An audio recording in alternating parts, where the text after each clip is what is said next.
All right, welcome to The Nose. Actually, you just missed a really good nose segment about microwave ovens, which unfortunately we are unable to share with you right now. But who knows? We did roll on it, so we've got it. But it's not in our plans today. Stocking stuffer. We're inflexible.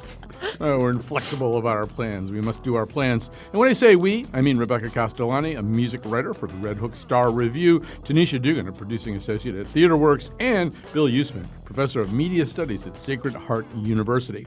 So one thing that we all did this week, and we'll talk about this later in the show, was see the movie Parasite, which is a South Korean film about economic disparities. That sounds didactic, and the film isn't anything but. It's as if, I don't know, it's as if Quentin Tarantino directed a Noam Chomsky book or something.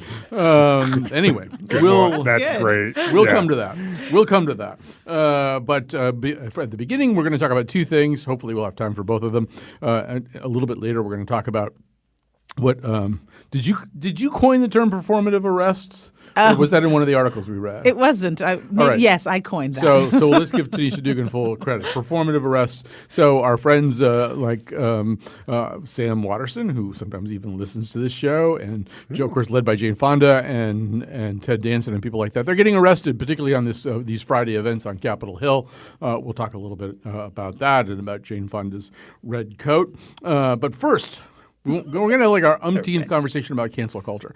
Although I think what we're talking about this time is slightly new. At least it's sparked by an article we all read in the New York Times about the fact that there is sort of now this parallel culture developing among the canceled. So there are podcasts. I just listened to Walk-In's Welcome, which is hosted by somebody who was canceled for something, and now she has a lot of guests on who've been canceled for other things. And we say canceled, obviously, we mean this notion of people who have committed some kind of violation, either by their unsavory opinions or their language, their words, or in some cases their deeds. So people who have been removed or have suffered attempts to remove them from the mainstream discourse. I hope I'm doing that justice. Anyway, so the Rubin Report, Walk-In's Welcome, our podcasts.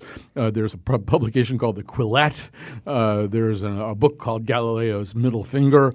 All of these things are attempts to sort of address this whole question of or at least sort of create an environment where people who have been canceled or suffered attempts at that can talk about what that's like and can maybe have a second chance to make their argument or whatever. So I know, Bill, you're just such a keen student of this whole question. So get us off on some lane here. Well, I mean, I know who I would like to cancel today. I'd love to cancel Michael Bloomberg, but that's a topic for another day. Right. Maybe you'll talk about that on the Scramble on Monday. The problem – so let me start by saying I understand the impulse behind it. In fact, my whole academic career has been built on writing about real racism in the media industries that's existed for a really long time. That's what I write about. And so I get the impulse of kind of talking back to really offensive speech and to egregious displays of obnoxiousness. The problem with cancel culture is it's a very, very sharp knife.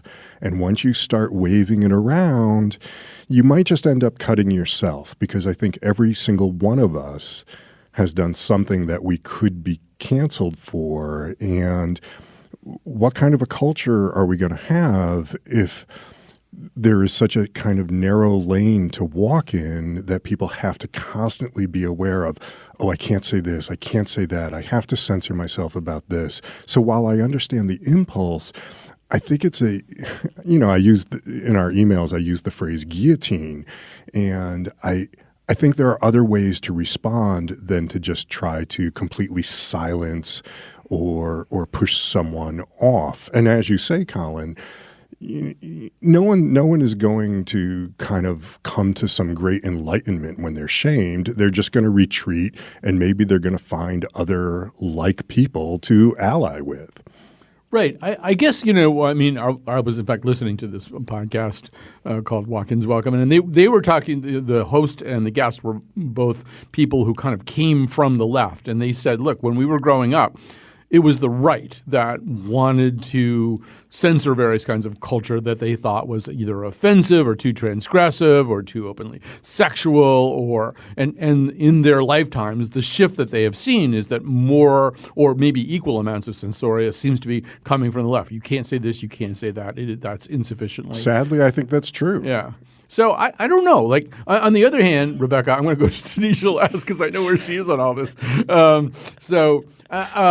I think also, Rebecca, some of this is kind of a good kind of empowerment, right? Culture was top down for a really long time. You don't like it? Tough darts. That's what it is. You don't own a network. You don't own a publishing house. So, digital culture sort of said, well, no, 50 of you could get together and really mess up somebody who you thought was being a jerk.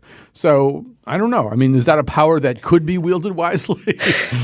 I don't know. I think the democratization of this whole process does scare me a little bit because, as we can see, the fallout is vast. Another article we read in tandem with this dealt with the cancel culture in high schools and how teenagers are doling this out for each other. And in some cases, it's used as a learning implement.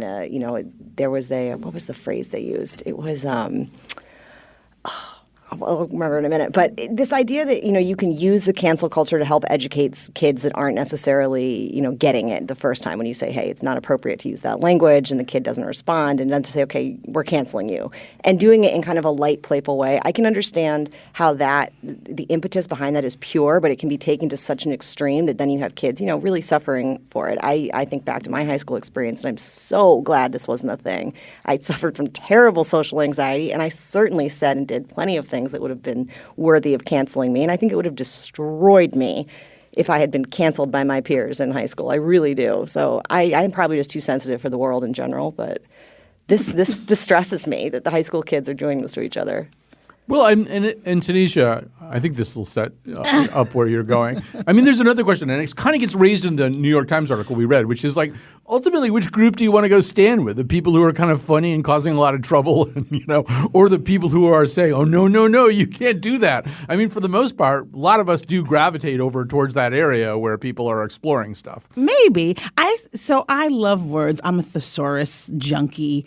I think the word cancel, I think we live in sort of an outrage culture, and so I think the word cancel has more weight than actually what's happening. And the fact that there is a place for quote-unquote canceled people to go and be together and have a group indicates to me that no one's actually quite canceled. No. And I would suggest that we were canceled. Middle school is all about canceling people, whatever that means in 2019. True. And always has been. And always has been. Yeah. So I think, we're getting caught up in what the word actually means, but the behavior has been with us forever. Sure. And we have to put guardrails around people. It's, boundaries, some would call it, personal boundaries. But I don't think that means, you brought up some amazing artists we love. I'm never going to stop listening to Michael Jackson, point blank, period. Me neither. I am going to stop listening to R. Kelly. Me too. But I will sometimes step in the name of love. Does not mean that I believe that one should abuse 14-year-old girls. I think there's like a nuance in this conversation that it's lacking. And I think the word cancel in and of itself is a word that doesn't have a whole lot of nuance. Do I want to have dinner with Woody Allen? Probably not. I also don't love his movies, but I don't think they're meant for me anyway. Good catch. So, nice grab there. So, let's pick something that is like a problem for one of us, or maybe more than one of us. So, one of the artists who came up was Morrissey. Now, I have to say, I want to back up and say this. I was on Twitter one day, and there was somebody who I kind of know on Twitter, and who was saying something like, I used to love Morrissey, but I guess I can't anymore, or something. And I had actually just linked over to this Morrissey-Nancy Sinatra collaboration that I'd really enjoyed, 15 or 20 years ago. I said, there's always this. And then she wrote back and she said, but all the xenophobia. And I wrote back, I said, I'm really sorry, I didn't know about all that. And I feel like the first problem is it is really hard to keep up with this stuff. Yeah. Scarlett Johansson was mentioned in the New York Times article we read. Canceled. I'd forgotten what she was in trouble for. Like I had to look it up. I had no memory. It was for playing or allowing yourself to be cast as a trans person in the movie. An Asian woman. And an Asian woman, yeah. So cancel me twice. But don't cancel her. Cancel the dude who decided that was a good idea. And there wasn't just one dude. It was probably like 8 dudes. Right. So and they're like, but Scarlett Johansson's hot, so who cares? But let's I happen to know Bill likes Morrissey. So let's sort of go there. I have to admit I like Morrissey. Shame me if you want, but I never had the illusion that somehow he was a good guy. I liked the music. I do think his flirtation with the British far right is extremely awful, and I despise that about him. But I maybe people would disagree with me. I'm sure a lot of people would disagree with me. It doesn't change the music that he's produced, which I've responded to. Maybe there are some lines that would go so far that would result in that. The only thing I would say about what Taneisha said about nobody is ever really canceled, I think in Morrissey's case, Morrissey's not going to be canceled. Morrissey's an international superstar who's going to be just fine if a few people don't like him anymore. But there are people whose careers actually are canceled on or at least one aspect of their career is canceled. On a nose a while ago, we talked about what happened to the film critic David Edelstein, and he made a stupid joke on Facebook, and then Fresh Air or whoever just responded by just firing him for one just kind of silly, stupid joke. I think we could make an argument but I bet that the man's working again. No, he's fine. You know he's doing other stuff. But okay, I think we can make an argument that the NFL canceled Colin Kaepernick. I think there's plenty of evidence to suggest that was a deliberate thing. And yeah, Colin Kaepernick is just fine and he's making big bank from Nike, but his football career was canceled because they didn't like what he was doing. And so I hear your point, but I do think it can have a really negative impact on people's lives. And the less power you have, the more likely it is that you can be really hurt by it in some very troubling ways. I would also say the less power you have, the less likely you're getting canceled. Because no one's really paying attention to what it is you're doing or saying. The things I kept noting, though, in the articles was it wasn't they were talking necessarily so much about like the professional fallout associated to it. It was the interpersonal fallout. And this one journalist who I read the article that she wrote that she was vilified for The Stranger. And it was a good article and it was good journalism. And for her to lose friendships over that simply because the internet decided that it didn't like the stance she was taking that really does upset me. I would say that, I think that's a great example because I think that particular article where she's talking about sort of trans people and young people being given hormones at a really vulnerable time, well before it suggested they have really understood who they are yet. And I think there's a conversation to be had there, right. And that's a real dirty, uncomfortable, not straightforward conversation. And I think that there are some people who just don't want to have the conversation. But she didn't assert an opinion in that article. It was just journalism. She opened up a can. Yeah. And which I understand. And some people want to run away from and I want people to open up cans. And some people... I want people to be Pandora. How can you have a culture and a democracy if nobody is willing to go there because they're afraid of losing friends? I'm a prickly person. So honestly, if someone's going to defriend me because they don't agree with my opinion about something, I'm glad to be rid of them. It's a purge in a way. But I think when you're taking this with the younger population and canceling as it is on the internet, to me is very different with young people, than it's very, a young person. In a way, that crouches into the bullying era. And I understand middle school is like that. Kids are nasty to each other in middle school. For generations. And when you cancel, you shame. It's really about shaming. It's more the public aspect of that, taking something that right now for us exists solely in the digital world and bringing it into real life. And I think you see that across the board with digital memes that suddenly then make that jump and that are impacting people's physical and mental well-being. And maybe that's the pendulum, right? We're living in a shameless time and we're trying to understand where, what is the group shaming that that we're willing to exert on people so that we can live in the society we want to live, right? And there's going to be some, I think, fall off and some tragedies and some folks left on the side of the road. Right. And one thing that you said before, was, if you're kind of nobody, then it's kind of hard to cancel you. I think it's also really hard to cancel you if you're really like a big somebody. Right. The danger is out there in the middle ground. I mean, Bill Maher does stuff all the time, including using the N-word on the air and stuff like that. That a person in a more of a middle ground could easily be canceled for. But he's sort of too big to fail at this point. I mean, Michael Jackson seemingly is too big to be canceled. And I struggle to listen to his music now. But then I reminded myself constantly of all the writers.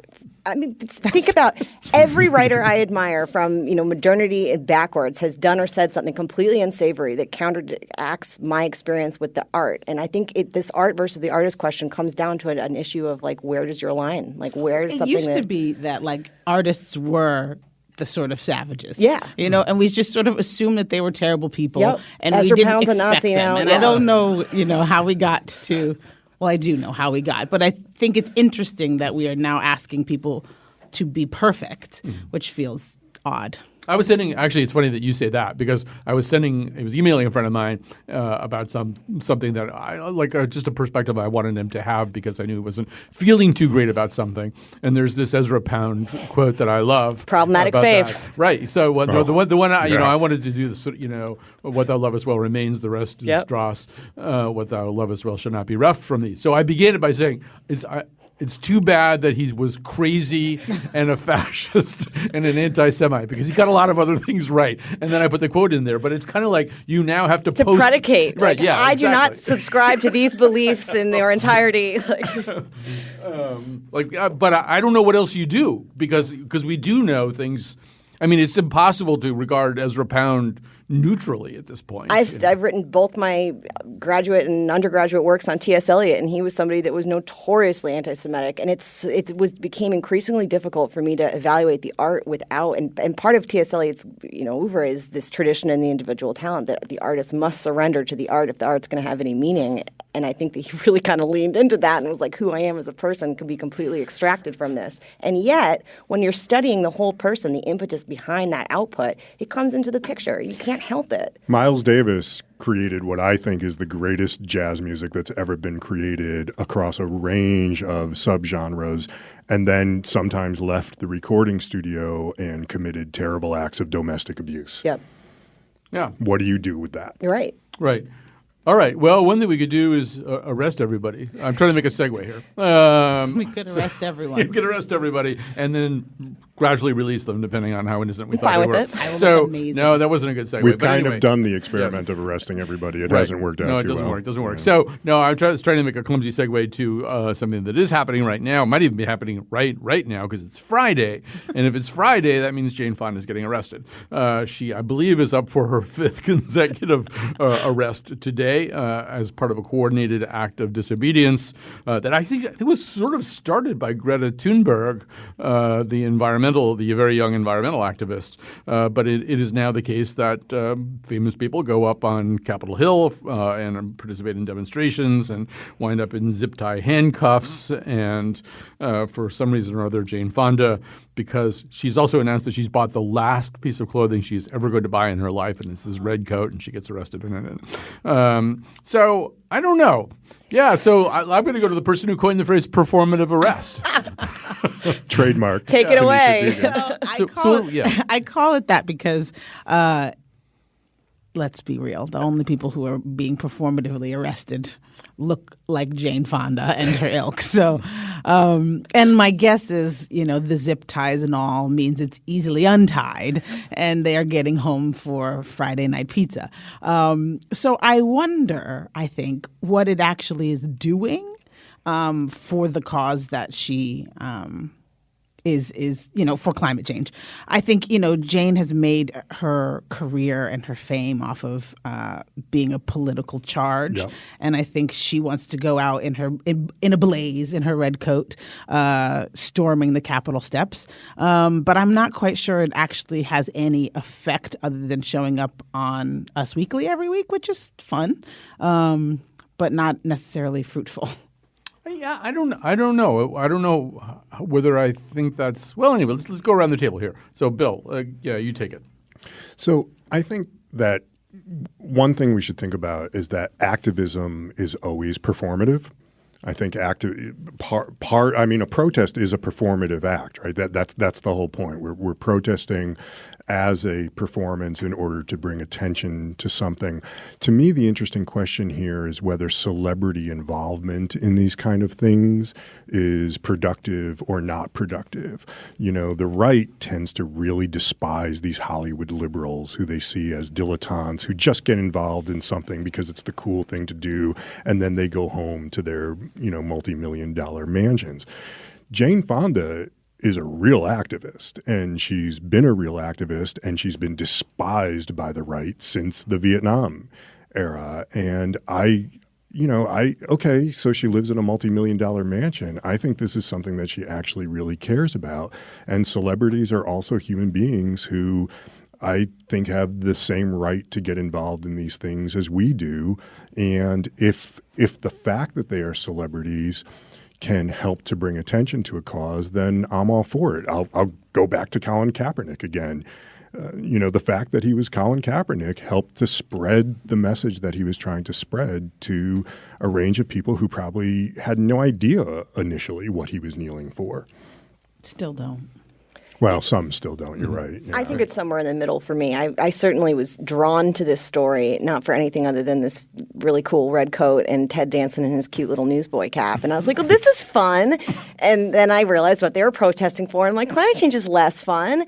And that was kind of my extent of my involvement in that. And I feel like that's a lot of people's. It's fun to see these figureheads out there fighting the fight. It makes you feel like, what am I doing? I should probably do more. But at the end of the day, I closed the article and went about my day. It didn't make me take to the streets to protest climate change. So I think it's good. I think anytime somebody who has a platform is going to use that platform for something positive, more power to them. Does it have an immediate impact on the people that are watching that? I don't know. I just wonder if there's a better way. Yeah, that's right. There's got to be something. Why I say it tongue in cheek, this performative arrest, because yes, they have a platform. Yes, they have a voice. I'm not quite sure. Other than this, all I know is climate change and red coat. Right. I don't even think Where do I go anything to do anything underneath that I could take and actually act on.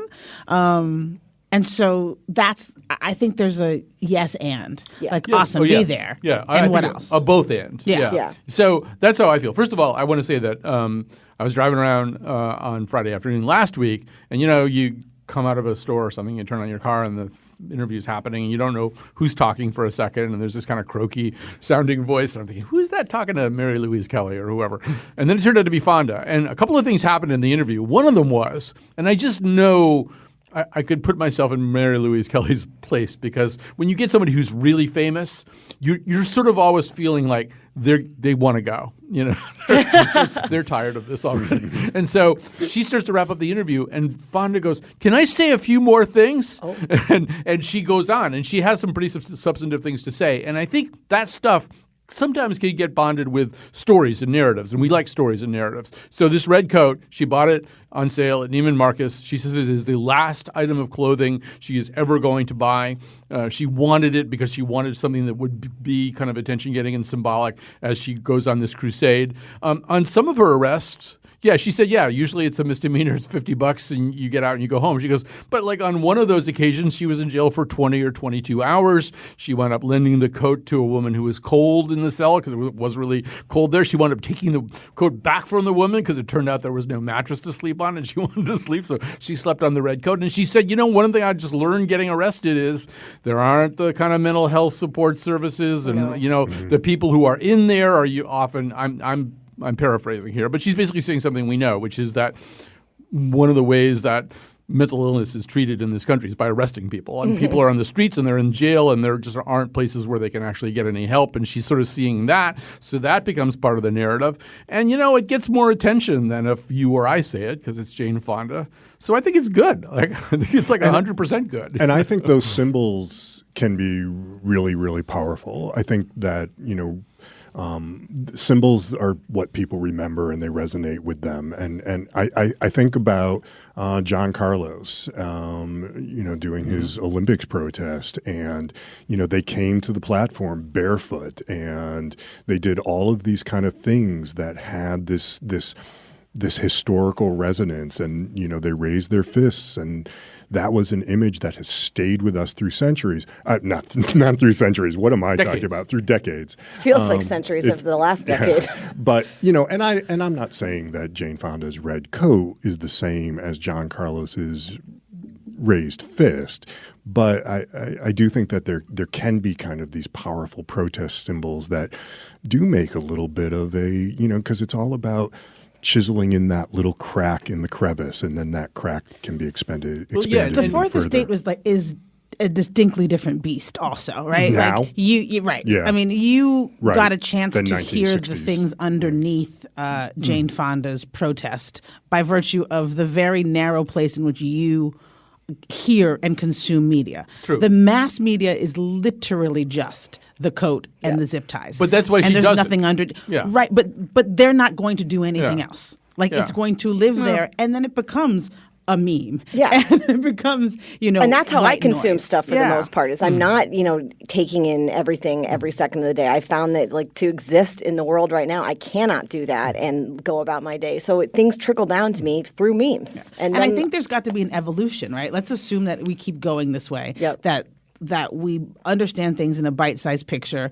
How do we then get to the narrative? Because I don't think that actually filters to the masses. It is a problem. I mean, like Ralph Nader, who has been out in front of like every major public safety, consumer health, waste of taxpayers' money, corruption issue in my lifetime, but like he wouldn't occur to him to go get a really eye-catching garment, and you kind of need both, right? You need substance, but you also need that theatricality, and so I'm not resistant in theatricality. I think that always helps. We love, iconography in this country. Anything that we can latch onto. Look at the Women's March hats, which I'm not sure if I can use the first part of the word, but go ahead. Lucy Gelman already did like 5 times. Okay, cool. Well, the pussy hats is a great example of that. I mean, we latch onto things like that, and it becomes a motif for the greater cause. So I don't think the red coat is the issue so much as this performative arrest. Like, what is that actually doing for people like me that don't go and then do a deep dive on Jane Fonda and her activism? And the hats last came on comment. sorry. We're going to wrap this The up. hats came on the back of an election that had everyone feeling something. Yes. And so it was like paired in a moment. Yeah. Right? I'm not quite sure if she changed to if it were just a knit hat that she was a beautiful knit hat that she bought from Neiman Marcus, if it would have the same effect as the Women's March. Right. I think Well, the hats came on the back of an election that had red hats in it. Right. So the color red has been gotta used by other craft the people. All right, moment. we have to take a break here, so we'll have time to talk about Parasite, which is I think really worth talking about. Let me see it, let me see it. Terrorist me. Put my hands up, put my hands up. I'll put them up. Terrorist me. Throw me in jail, throw me in jail. Throw me all night. Terrorist me. Put me in jail, let's go. How we gonna go when we're both handcuffed?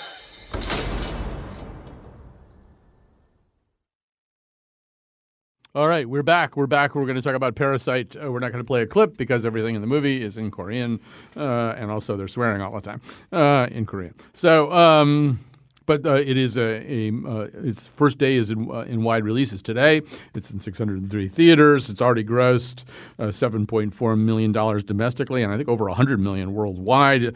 So it is Bong Joon-ho's most financially successful picture to date. I would like to point out that I think the first Taneisha Duggan appearance on this show was to talk about Snowpiercer. Am I wrong about true. that? Yeah, It wasn't the first, but it was the first- early one of on. the first, Yeah. So which is also directed by him. So it's a difficult movie to describe, but let me just quickly say a little bit to set it up. It is about a family of 4 living in really dire poverty which is not uncommon for South Korea. South Korea has economic disparities that actually make ours look rather mild by comparison. So they're living in dire poverty. Nobody has a job, and an opportunity opens up at the house of a very, very wealthy 1%er kind of South Korean family. So the son of the family family takes that job and then kind of arranges one by one for the other 3 family members to get jobs, often by sabotaging the person who's actually in the job. So at the end, through not necessarily honorable means, all 4 of them are now employed under sort of false identities too by this unbelievably clueless wealthy family. Obviously there's ways in which this is kind of not going to hold together. Something's going to go wrong because they are deceiving the family about who they are. They're not admitting to all being related to one another. And somebody's going to find out something bad is going to happen. I'm not going to do any spoilers, but I'm going to say whatever you think is going to happen, it's way worse. It's a lot worse than what you think is probably going to go wrong. So I don't know, Rebecca, this is a hard movie to talk about because, first of all, to me anyway, it doesn't resemble any movie that I can think of. It isn't like this other movie I saw. No, it's definitely, there's very little. I mean, minus Taneisha did bring up in our emails that Us is a cinematically and thematically, a point of comparison, which I think is very smart. But certainly while I was watching it, I thought this was the first of its kind. And I've loved Snowpiercer. I actually really liked Okja as well. So I kind of thought I had a sense of the director, and this completely changed everything for me. It's hard to describe. It really is. And it was the kind of movie I walked away from unable to articulate, but it has stayed with me. It's called Parasite for a reason. It has wheedled its way into my brain, and I find myself thinking about it at odd times during the day with things that I do that wouldn't necessarily in my mind trigger thinking about the movie. So it's definitely wormed its way inside my psyche in a way that I was not anticipating it to do. And for that reason alone, I mean, I always say that even if something, when it's, abrasive initially, if it sticks with you, that's probably a sign of some pretty good art. So in terms of movies I've seen this year, it's one of the best. Describe it, difficult. Describe it without spoilers, difficult. Well, I mean, Bill, one point you made as we were emailing is I think it's both a fairy tale and a deeply realistic movie kind of at the same time. Yeah, rather than another film, what it reminds me of most is a very dark, very modern fairy tale. And I say a fairy tale, but a fairy tale about the real world.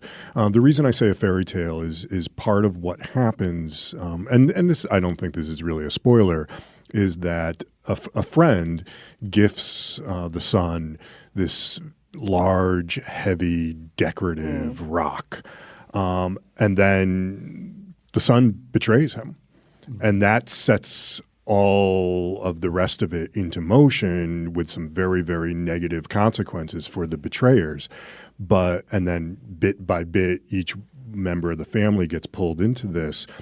But then I think that, as Rebecca said, the title and then just the whole notion of betrayal, I think, is deepened and becomes very multidimensional when you start really thinking about who are the real parasites and who are the real betrayers as this family gets involved with a very, very wealthy, very, very comfortable and clueless and self-absorbed another family, and that's where an Americanized family, and that's where the conflict really originates from. Global. Well, they're global, but they are using. They're doing that, American names. They're laughably global. Yeah. So, one thing that I would say about this, Taneisha, is that my reactions to this movie are very similar to Rebecca's and to Bill's, but it's not necessarily a movie that I would say to anybody I met, oh, you have to go see Parasite.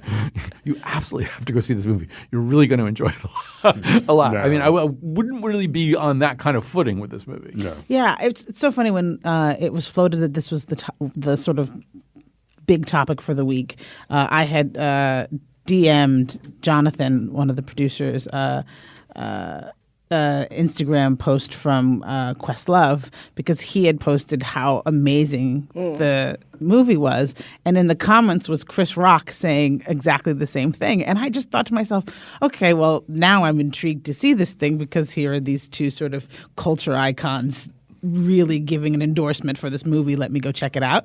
And when the movie turns, I immediately went to Us. Like I immediately was like, oh, I know what this movie is about, and I know what this movie is trying to do.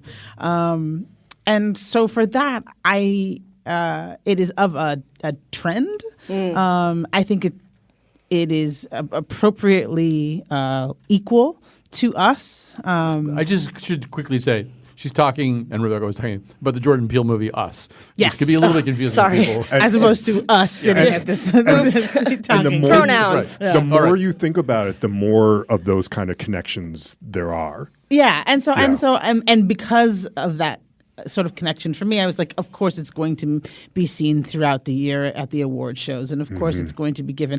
I will tell you, I prefer Snowpiercer 100%. Really? To this, because I think both classes are sort of treated as icons as opposed to people, and I'm not quite sure if that actually pushes In the current film. in Parasite. Yeah, right. And I'm not quite sure if that pushes the conversation forward in any meaningful ways. It is an allegory Yeah. in some ways. And just like fairy tales, the characters kind of embody certain ideals and philosophies rather than being totally and completely real humans. Yeah, I think they were all the Tropes. worst of their Yeah. classes.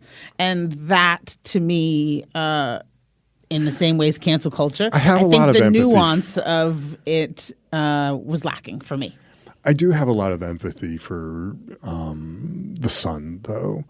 There, to me, and I won't say exactly what it is because it would be kind of a spoiler, but there are some heartbreaking aspects of the son and his relationships to his father, and so I agree with you that in terms of they did function more as philosophical ideals than as real, fully embodied human beings. I still, though, manage to have a lot of empathy for them as characters. One question I have, and it is a question, and I wish we had somebody on the panel from South Korea because that would be helpful. Because coming back from the film, I was wondering about how it's perceived in South. So in South Korea, in terms of wealth disparity, 50%, the bottom 50% of the population has access to 2% of the country's wealth. I mean, that's how stark it is. And and one of the things that I think is clear from this movie, I mean, one of the messages that maybe we didn't even need to be told is being really, really poor and being unemployed and chronically unemployed and having little chance of rising from your miserable station. It doesn't make you a better person. Mm-hmm. It's poopy. It's poopy. It's poopy. It's literally poopy. Yeah, but it doesn't make you a better person, And No, so, it just makes you desperate. Right. And that's what I was sort of wondering is how, as I watched that movie, I mean, this family, this impoverished family, does some pretty rotten things. Betrayals. Really rotten things in order to sort of get the jobs that other people have, basically. And I just wondered how that, I had a little bit of a problem with that because, they are rotten things. And I think the movie has a little bit of a problem with that, too, because we certainly are obliged to confront the humanity later of one of the people who loses a job through this, nefarious act.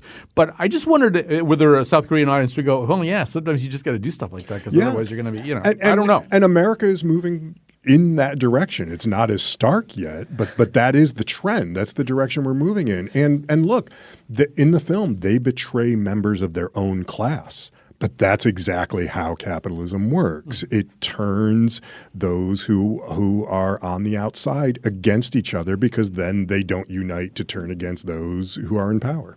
I think Sorry for yes, my little Marxist bit. I think the inequality isn't there yet, but the idea that in order to move forward, we aren't Machiavellian in our ways feels a little disingenuous. I mean, I think that we may smile as we are stabbing someone, but I don't think that our countrymen are just these virtuous, I'm going to keep trying to get ahead on my own accord, and there are no tragedies. There are no discards. I think there's a question of upward mobility, too. I mean, exactly. I think it's inherent in upward mobility. I think that the design, we read a fascinating article all about the design of the set, and I think the fact that they live in a sub-basement and not a true basement, and later on, without it being a spoiler, you are encountered another family that live in a true basement, and that disparity, where then at that point they are having visions about taking over this whole house and it being their house. And I think there's a real note about how quickly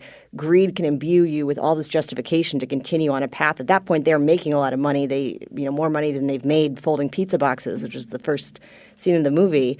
So I think that really was the comment that struck me, is that how quickly that can corrupt you and turn you into, I'm just going to do whatever I can to get to the top of the pile. I will tell you that it's a huge hit in South Korea. It's made 10 times as much money or maybe 7 times as much money. Let's see. No, 10 times as much money in South Korea as it has here. $70.9 million in South Korea. So it is certainly resonating there. It is, and the one last thing that I would like to say about it is that, and I'm sort of the person who typically misses this kind of thing, and we need James or somebody around. But I think visually this movie is really striking. It is. That house, this sort of kind of Korean Philip Johnson kind of glass house that they're in, is really, really a fascinating thing, and it becomes a character. The set design is immaculate. It's like it's a character. Yeah, the house is. It's like a living, breathing organism that the whole thing kind of threads through, and then the visual use of the peaches. Yeah. It's like Coppola and his oranges or something, and the rock that Bill was talking about. There's some slow motion sequences accompanied by this very intense kind of classical music. Yes, which is originally composed. I thought that was just like Mozart that I didn't know. Deep cuts of Mozart. Yeah, it's just but really the score is just mind-boggling. There are scenes that are almost ballet-like. Yeah.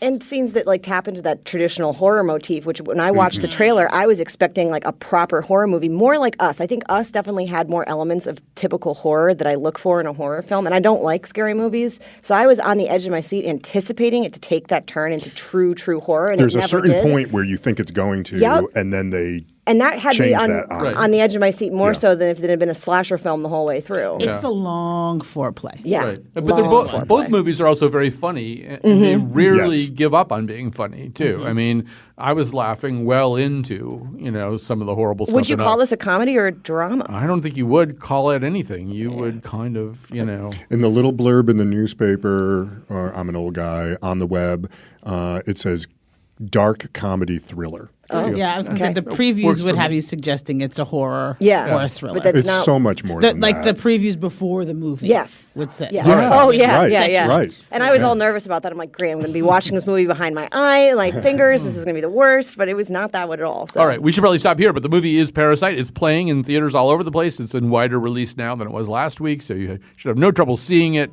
And I think we mostly think you should. Yeah. You should. Unless we don't. Definitely. Yeah. Oh, go see it. Go see it.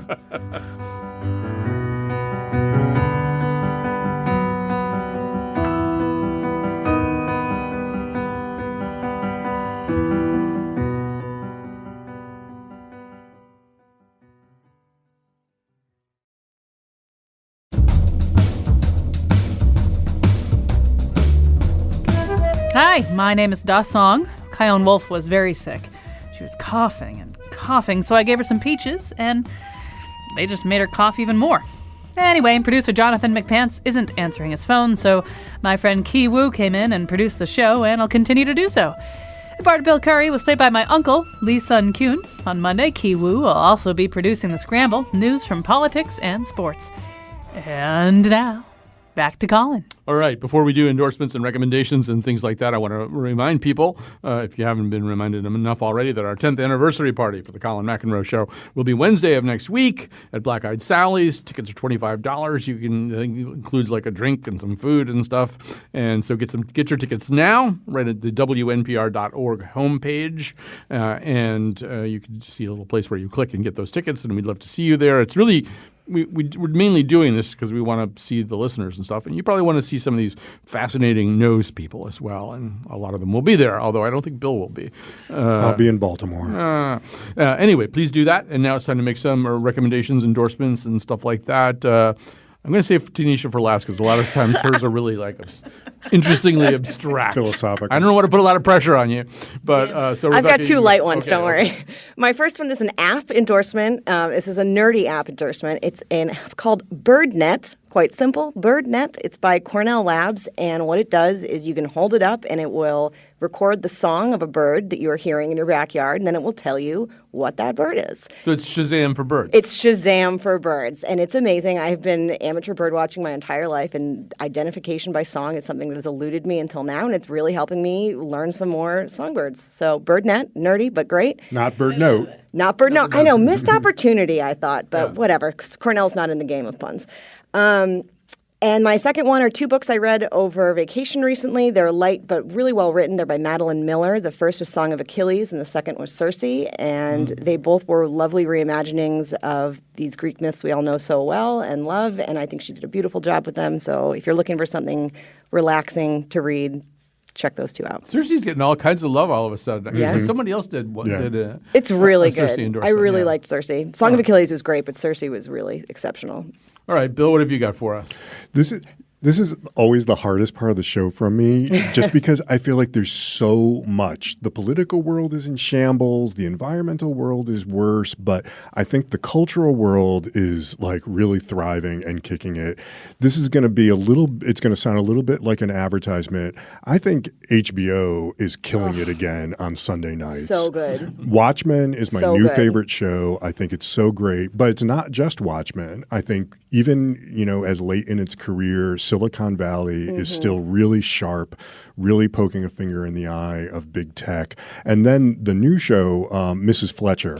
It's based on a Tom Perrotta novel, which I really like, but completely different than The Leftovers. It's a story about a woman and what happens to her, a single mother, and what happens to her in her life when her son goes off to college. And it's kind of a comedy, but it's also really poignant, and I'm just loving it. Mrs. Fletcher. All right. I've doubled down on all of those. I've been doing the same lineup as you. Yeah. Nailed it. All right. Taneisha, what have you got for us? Well, I feel like you've set this up for me beautifully because, I planned that. with the fall of democracy is a great rise in cultural capital. Yes. And so I'm going to endorse democracy mainly because this Michael Bloomberg thing has me wondering whether or not we are going to run in that direction because he feels like the other guy that we may want to get out. And I just want us to be mindful of the potential oligarchical republic we may be setting ourselves up for. And so democracy, she's a fragile girl. She needs to be cared for. Don't cancel her. Don't cancel her. democracy. But that means that you have to participate, and that takes a lot of work. And I know sometimes Sunday sedation is a little bit better, but we can do this. I believe it. We can do this. Fantastic endorsement. All right, so I'll just sort of build on the sedation. He's got an eye patch. That's right. I want to be sedated. So no, I would just add that it doesn't drop on Sundays. I think it drops on Mondays, and it's a little bit more traditional and a little bit implicitly less hip than some of the other stuff that's on HBO. But Helen Mirren is playing Catherine the Great right now, and first of all, you should probably see almost anything Helen Mirren does at this point, up to a point anyway. And the Romanovs are horrible people, and I get that. And it's pretty clear that in this thing that they sort of understand that as well. But it's a riveting performance, and some of the performances taking place around her performance are also worth watching. So, I mean, I'd watch the other stuff that they talked about first, probably, and I'm more interested in Watchmen right now than I am in Catherine the Great. And then just another that I'll quickly endorse, partly because we've started exploring it as we're in January. We're going to be doing a thing at Watkinson about the life and career and music and also singing career of Laura Nero. So Laura Nero is kind of this amazing songwriter, and it's just interesting. Even if you mention her around a dinner table, like people do stuff. Like I think I just saw Tanisha's head kind of wobble over there. It's like people just sort of she has this very unusual hold over people who get that music and care about her. But one of the things that we've been also exploring a little bit as we begin to talk about this is that she's also kind of a remarkable singer. And so one of the songs that we're focusing on, and if you come on Wednesday night, you'll hear it performed by LaTanya Farrell, is Gonna Take a Miracle, which is a song that was it's actually called It's Gonna Take a Miracle. It was actually written for Little Anthony and the Imperials. They were having a copyright fight with their people, and they wound up not recording it. And then this group of young women from Baltimore called the Royalettes recorded the song and just had kind of a moderate hit with it. And then Laura Nero recorded it, and it kind of blew up a little bit. It really got its first big audience. Partly because she has this she actually sings it in this really tough key, and her version of it is really, really interesting. And then, as people may remember, Denise Williams actually turned it years and years later, turned the song into, I think, a #1 R&B hit and top 10, I think, on the Billboard charts. It's a wonderful song. If you don't do any other Laura Nero stuff this weekend. See if you can find her singing. It's going to take a miracle. And then come on Wednesday because LaTanya is going to crush it, I happen to know.